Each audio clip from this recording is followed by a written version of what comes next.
Welcome, everyone, to another installment of Doing Good Things. I've invited Ann Carlson to come back and share a little bit more with us about OC Ministries and the Baiwalla Project. In this video, we're going to just kind of take our time and talk about the ways that God is at work, how Ann got involved, how Methodists across Minnesota have been involved, and what is happening in Baiwalla and why it matters for us to be doing good things with them. So welcome back, Ann. Thank you for talking a little bit more with us about Baiwalla. Thank you. I appreciate it. So, Ann, some of the folks tuning in may know a little bit about OC Ministries through some of the other media that I've already posted. But before we get too into the Baiwalla project, would you mind sharing a little bit with us about what OC Ministries is, just in general? Yeah, OC Ministries has been around for 31 years, since 1989. And it was started by a group of lay people, and it has grown to serving ministries in 4 different countries and taking people on lots and lots of mission trips. The kinds of ministries that OC Ministries has supported are building schools, building hospitals, supporting kids to go to school, supporting the industry of planting trees in Haiti, I believe it is, teach or giving people glasses. Anyway, a lot of different things. However, the Baiwalla ministry has turned out to be one of its most expansive and biggest ministries, because it is supporting a church, a school, a store, a farm, all connected with each other. Wow. Now, for those who might be new to learning about OC Ministries, it was founded by a couple of Methodists in Minnesota. And Ann, you happen to be another local United Methodist as well. And so we're happy Right. to welcome you. You worship with Hennepin Avenue United Methodist Church. So my hope is when this pandemic is all over, we might be able to invite Ann. And you don't know this, but Delano, once everything goes totally back to normal, we tend to have the 4-course buffet usually open every week at church. So that is going to be down the road, but we look forward to welcoming you and giving you a chance for some family hospitality at our church. Oh, I'd love that. That I enjoy those sorts of things. Yeah, but the Methodists across the globe are known for doing good things, and these Minnesota United Methodists, as you mentioned, got partnered with another United Methodist to really get this Baiwalla project going. So I'd love to hear, what you have a great partnership and just relationships built up with the people in this project. So I'd love to hear a little bit about, your connection with the Baiwalla project, or how these Methodists got all connected, and just kind of the beginnings of how God stirred in the hearts of people to make these wonderful things happen. Well, I got started in 2017 when I went on a mission trip to Baiwalla. And that was at the instigation of a young woman who grew up in Liberia, who was a refugee to the United States, and I was her supporter. She wanted me to go with her to Baiwalla to see what life was like, in a way, for her, even though it wasn't the same country. So when I was there, we met Pastor Judith Banya, and she is a very, very dynamic, determined woman.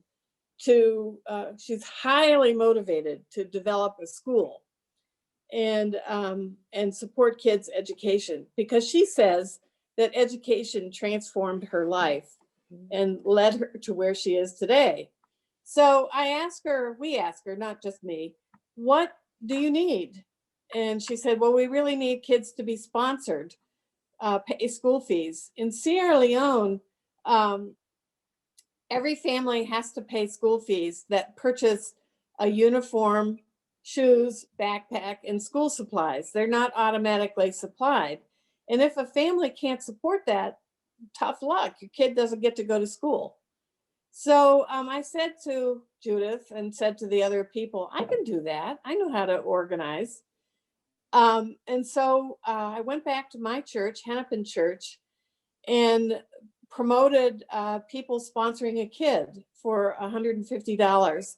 And the first year we sponsored 110 kids, and the second year 150, and the third year 180. So we've sponsored lots of kids in the town of Baiwalla. At the time we were at, I was visiting Baiwalla that year, 2017. The secondary school was in the process of development, construction. And so we helped with the construction. That would mean making bricks out of cement, chopping up block or rocks to go into the cement, and that kind of thing. Now that is not something, that's not my greatest skill, but I did it and it was interesting. I went back a year later in 2018 and met with Pastor Judith, and that was at the time when the school wasn't open yet, but was in the planning stages. And the previous summer, Judith had come to Minnesota to meet with churches to get them to sponsor her program. Really, you need a whole, what I am calling a team of churches to sort of wrap their arms around the Baiwalla ministry and support various parts of it. And actually, in the past, other churches have actually supported ministries in Baiwalla or in Sierra Leone. For example, LeSueur Ministry, LeSueur United Methodist Church, is really interested in the development of the farm. So they paid for the farm manager and for equipment for the farm. And bit by bit, other churches are doing similar kinds of things. But when Judith stayed with me for 3 weeks in 2018, she said to me, would you help me get this school going? I've never done anything like, administer a school. And I said, well, I have, and I am, a person who likes to start stuff. I have, in my career, I've started 3 or 4 different kinds of things. And so I said I would help her do that. But in the process, the school needed money. And, so I got into the fundraising for the school. And for such a project such as this, it does require somebody to coordinate and be on it, all the time promoting it. So that's kind of what my job entailed. And then the third thing about that is that I had retired from my job in 2013. And so I was open for a project. So in my retirement, sponsoring or supporting the Baiwalla School is my project. So what I've been doing is going around, writing emails to churches, talking to them about what a small town in Sierra Leone like Baiwalla really needs, and supporting Judith in development of the school. For example, I helped her develop an interview protocol for hiring teachers and the principal, and establish a long-term a process for strategic planning, and those kinds of things. One of the big goals of OC Ministries and supporting any project is to try to get the people in the country to be able to support more and more and more of the project themselves. So the farm that the Baiwalla School has not only trains the students in farming, but the produce of the school is used, 1, to feed the kids school lunches, and 2, hopefully, to sell some of the produce so money can be put back into the school. And then the second thing was, I really urged Judith to come up with some kind of funding project. And they came up with a need for a general store. Mm. And so that we developed that over the last 6 months, where the store would be sell basic commodities that families needed, building supplies, like the old timey general store in Minnesota. And then they would also have a little cafe where people could come and get a drink and listen to music and socialize and so on. So the store opened up in December with the cafe and a little bit of the general store. We still need about $16,000 to buy the equipment for the store and also the commodities needed, for selling right away. And we're hoping to get that, by various churches granting some money to it. But that's a really concrete example. We hope that the general store will make enough money to be plowed back into the supporting the operation of the school. Mhm. It really is amazing to see the many ways that things are getting knit together to give this community an opportunity to take a new step forward, right? And Exactly. wonderful and beautiful. And the one of the things that I was just struck by, especially earlier on in your conversation, was the fact that in order for a student to go to school, they need about $150 worth of their school supply registration cost. And in a previous interview I did with you, you mentioned that an average adult only makes what, about $2 a day. That's right. And just the economics of that, I only have one kid, but I was thinking to myself, if I was making $2 a day, and I want my kid to go to school, how do I make that work and feed my family and all of these things, and how just insurmountable that would feel. And so your examples of providing those, in your first phase, providing those kinds of scholarships right away, helping them to get over the hurdles.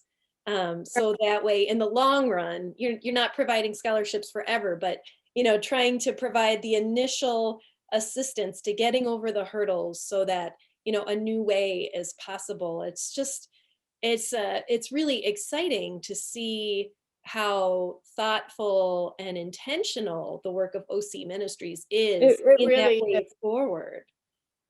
On the second trip to Baiwalla in 2019, um, I asked Judith to help us visit a bunch of schools.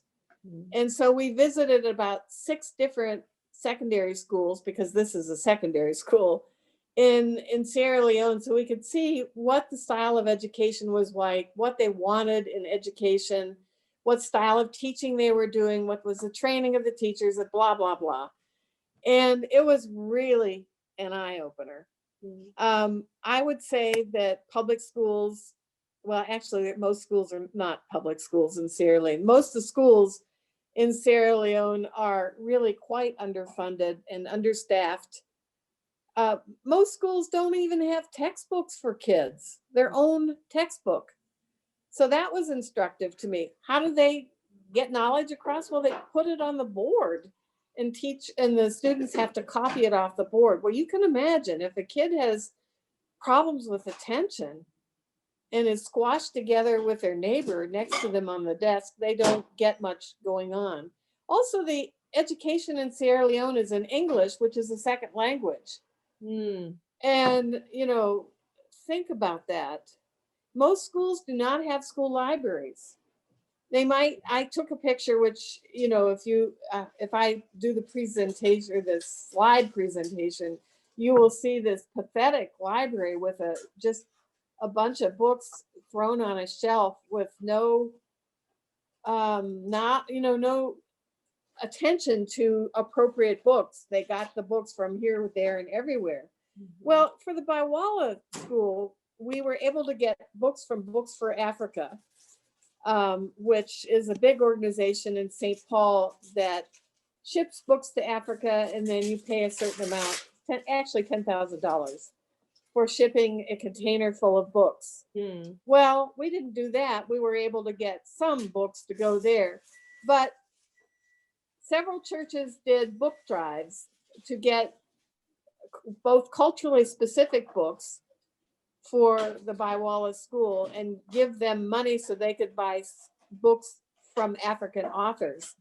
But, you know, libraries take books, they can use lots and lots and lots more books, especially general information books that every kid needs, regardless of their culture. So the library is one really big project needing continual development. The second one is the computer lab, or the computer system. We were able to get it installed. We purchased, instead of laptops, which most schools have in their computer lab, actually most of them have used laptops, which tend to die quite quickly. We purchased a system whereby there are 30 workstations in this computer lab powered by 2 servers that power all the workstations. And then we also purchased an intranet, which is another kind of server with all kinds of information that kids can or people can access through their computers without having to go on the internet, which is unreliable in Sierra Leone, completely unreliable. So what will this provide is opportunities for everybody to increase their knowledge just because they have electronic knowledge. So the library and the computer lab, then there's the farm, which we hope to have it developed into what we call an integrated farm, which means that they will have fruit trees and oil palm and pigs and goats and maybe a fish pond. I'm making this up because it's not developed yet, but it will teach the students how to do integrated farming using methods that don't wreck the environment and bring income into the school. You know, they're in the first stages of this. We have gotten every teacher hooked up with a mentor. So each of the teachers, as well as the farm manager and the store manager, have a mentor who knows about that particular arena. And, you know, they've never had mentors before, so we don't exactly know how this is going to work out. But I also mentor Judith. And what do I mentor her in? Well, setting up, you know, an administrative system, supervising people, planning your time. You know, the larger your project becomes, the more you have to be aware of priorities and time management and all that.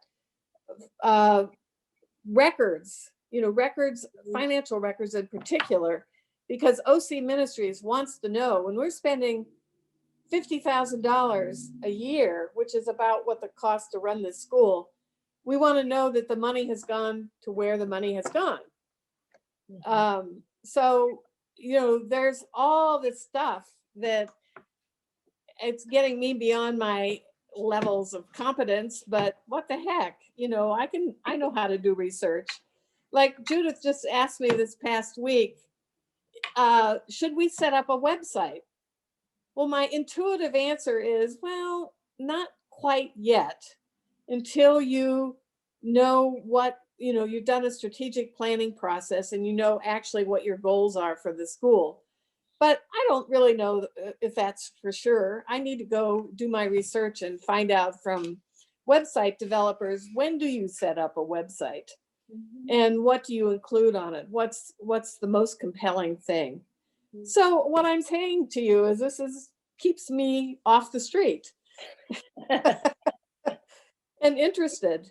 The key thing right now that I'm trying to do is to develop what I'm calling a team of churches that are excited about helping out develop a school that is instrumental in changing the lives of the people of the community for the foreseen future. I mean, the school library, for example, will ultimately become a community library. Mhm. And the farming methods on the school farm will ultimately become what they do in the community, because they all are curious to go see, what are these people doing here? And the store will be, something that hopefully other towns in nearby will emulate, setting up small businesses. Actually, there are lots of small businesses, women with a tray of stuff that they're selling, some food that they're selling, or fruit that they're selling that they've raised on their individual farms. So I'm excited about it. I really am. And churches could get excited about it as well. I mean, if you know that you've contributed to these kids having decent nutrition, what greater feeling is that? Amen. That these kids have protein every day and they don't have the reddish hair that shows that they have a protein deficiency. Mhm. So those are all the things that I think are important about involved engagement in the Baiwalla ministry. I do think that it's worth the effort. It's worth church's effort to raise money to send a couple of people to see it. Because when you see it, you get excited about it and you think of more and more possibilities. I've had the opportunity to go twice, and I unfortunately was not able to go the third time last spring. But I'm planning on taking a group of people whenever COVID is over, probably next fall, I'm guessing. You mean in So, fall of 2022 or fall of no, fall of 22? 2021, I think. I mean, how do we really know? Um, Yeah. I'd like to go back because I haven't seen the farm and I haven't seen the store. Mhm. And I actually haven't even seen, the 7 teachers and the principal that are working in the school at this point. We were planning to do a lot of in-service training when we were going to go last March, but all that didn't happen. And one of the kind of in-service training they really, really need is sex education. And I've gotten hooked up with this organization called Days for Girls, Mm. which makes washable menstrual pad kits.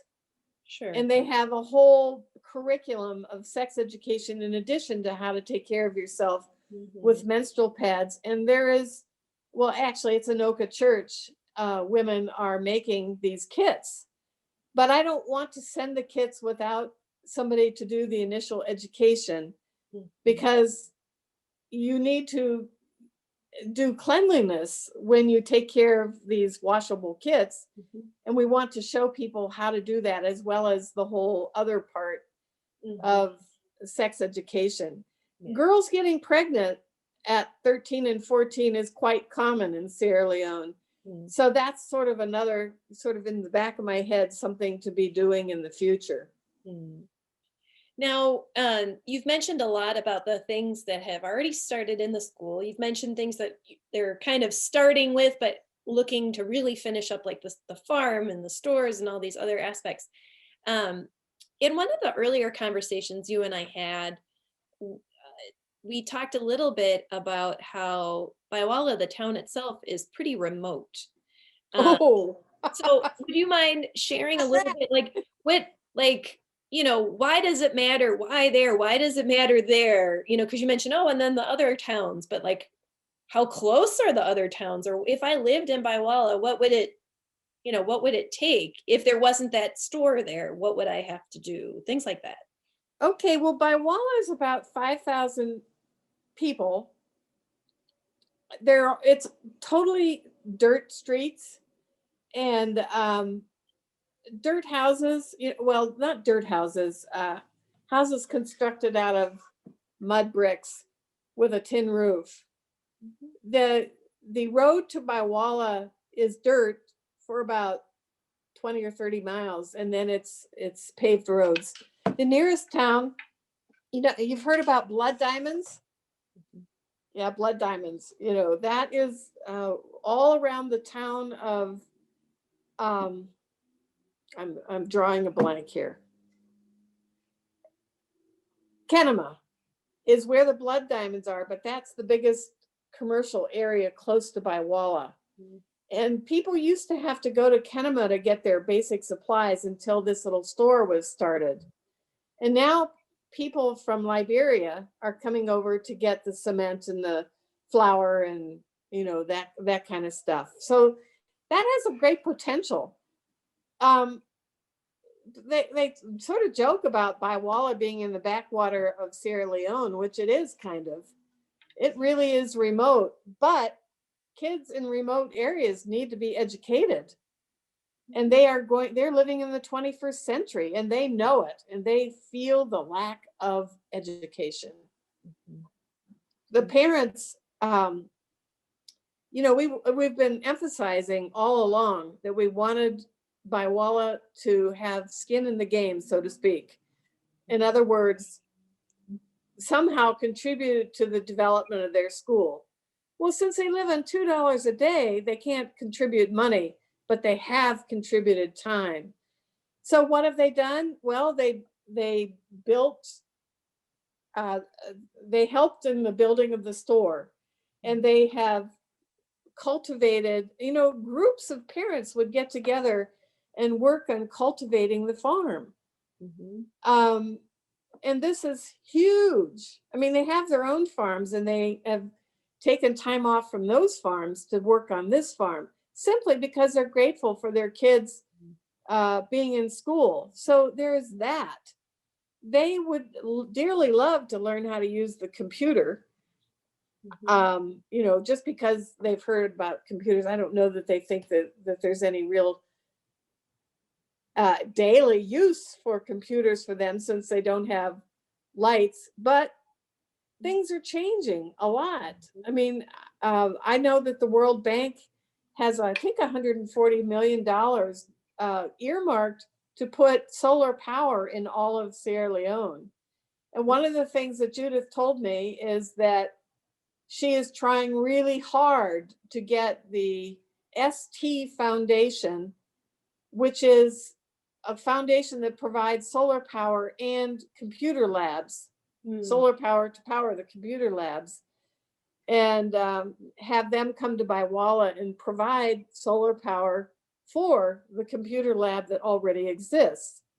I don't know if it'll happen, but it sure would be nice, because I tried looking for solar power here in the US to go over there and install it, but it was so expensive that, Oc Ministries just didn't have the capacity, or at least not at that point, to raise the amount of money to do that. And it's, in my opinion, much better if they provide it for themselves anyway. But the guy that we got to install the computers, he was from an organization called World Possible. And that's the organization that sells the intranet to schools. And he goes around and helps install computer labs. And he recommended that we get an internet connection. And I said to him by phone, I thought there was no internet connection that could be had in Baiwalla. He said, no, that's not true. You have to have a satellite connection.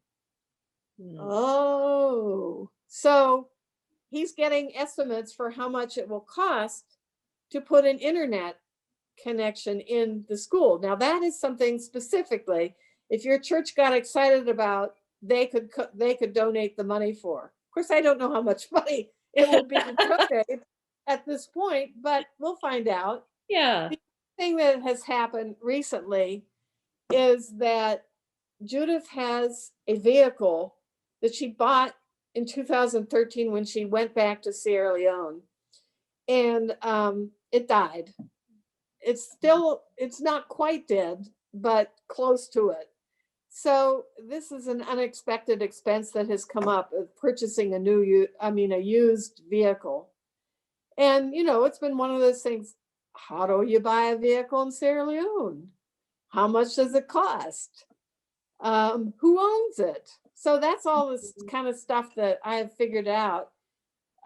Fortunately, an individual donated about $15,000 that we can use to purchase that vehicle, which we will be doing in the next month or so. Mhm. So, what I'm telling you is that while you have a certain structure to the Baiwalla project, it also has a whole lot of serendipity. And as you can see that it requires somebody to keep their fingers on it, to deal with the stuff that comes up that you didn't expect, like cars and internet. Mhm. Yeah, the regular parts of life. And like you mentioned, that for many of the residents in Baiwala, some of these amenities might seem strange or foreign, but they know that this is where life is heading and growing and changing. Right. And what a blessing that the secondary school can kind of get its foothold in the area at a time to help equip and encourage then the residents of Baiwala to kind of be leaders in, in their Yeah. region, as because you've already mentioned they are already kind of then becoming a a A new regional, a a regional regional state. center. Yeah, and often that happens through things that maybe we just take for granted. And so that's really great. I realize there are all kinds of other things we'd love to talk about and hear about. And for those of you who are kind of getting all this sort of wrapped around your brains, make sure to check in on our website or on our Facebook account, because I'll be posting all kinds of other great videos and pictures. And there's all kinds of wonderful articles from OC Ministries about both the Baiwala project as well as other things OC Ministries does. But I do want to mention, for those of you who are tuning in and interested in giving to our March or April Can Do offering, that if you give, it will go toward OC Ministries, the Baiwala Project. As a church, we have just said, send it to Baiwala. We know that they'll make the best use of the money. We didn't want to earmark it so specific that it could only be used for, 5 books or, one computer. We know that God is going to use this money. You've heard about all these wonderful ways, but if you really are excited about one part of the project, we will be happy to get your money to that part of the project, right? And we will, Yes. if you're looking, if God, and I say that with a laugh, but I do know that sometimes God just really put something on our hearts where we're like, I would really love to, give in this specific way. And so we would be happy to make that happen for you.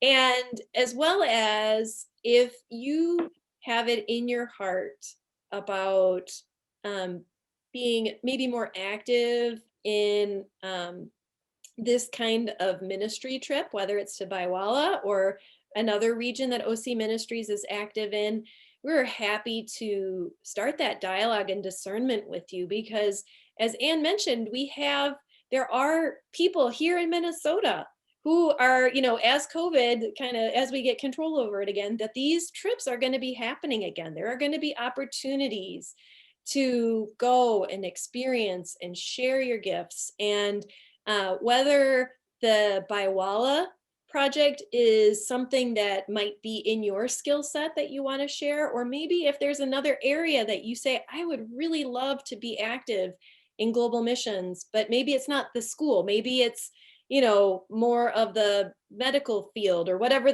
there's so many projects OC Ministry is doing. We would be happy to talk with you and get you connected with those partnerships, because God is doing amazing things through OC Well, we Ministries. are really, John Wesley, the founder of Methodism, really talked about supporting the people who are the least, the lost, and the left behind. And he did that.